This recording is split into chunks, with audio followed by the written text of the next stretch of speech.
ओम शांति। नए वर्ष 2026 की आप सभी को बहुत बहुत शुभकामनाएं। आज 1 जनवरी 2025 की मुरली का विश्लेषण और सचिंतन बिंदु है।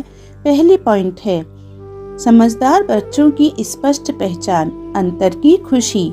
आज की मुरली में बाबा ने समझदार बच्चों की बहुत स्पष्ट निशानी बताई है, अंतर की अपार खुशी। यह खुशी किसी परिस्थिति या व्यक्ति पर निर्भर नहीं होती, बल्कि बाप और वर्षे की स्मृति से स्वतः उत्पन्न होती है। यदि जीवन में यह खुशी स्थायी नहीं है, तो समझना है कि अभी बुद्धि पूरी तरह पारस बुद्धि नहीं बनी है। समझदार बच्चा स्वयं भी खुश रहता है और दूसरों को भी खुशी का अनुभव कराता है। दूसरी, रिफ्रेश और विश्राम का सही अर्थ। हम बाबा के पास आए हैं अविनाशी रिफ्रेश और अविनाशी विश्राम पाने के लिए। रिफ्रेश होना अर्थात थकी हुई आत्मा का शांत और शक्तिशाली बनना। यह स्थिति देह अभिमान छोड़ आत्म अभिमानी बनने से आती है। याद के द्वारा आत्मा तमो प्रधान से सतो प्रधान बनती है। यही सच्चा विश्राम है।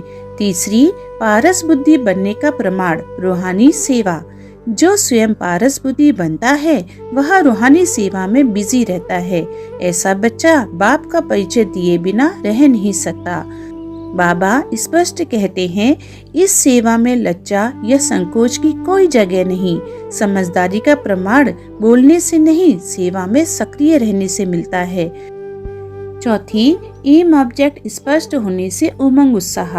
यह पढ़ाई अलौकिक है क्योंकि इसका एम ऑब्जेक्ट है स्वर्ग।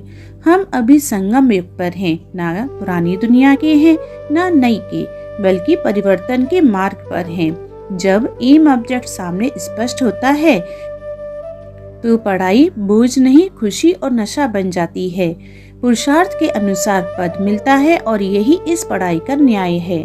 बाबा ने वरदान दिया है, संगठन में एक मत और एक रस स्थिति द्वारा सफलता प्राप्त करने वाले सच्चे स्नेही भव।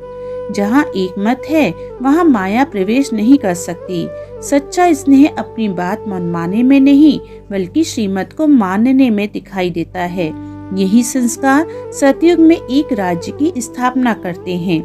आज के लिए स्वचिंतन बिंदु है। पहला, क्या मेरी दैनिक स्थिति में बाबा द्वारा बताई गई अंतर की खुशी स्पष्ट दिखाई देती है? दूसरा, क्या मैं रूहानी सेवा में संकोच छोड़कर सहज रूप से बाबा का परिचय देता हूँ? अच्छा, ओम शांति।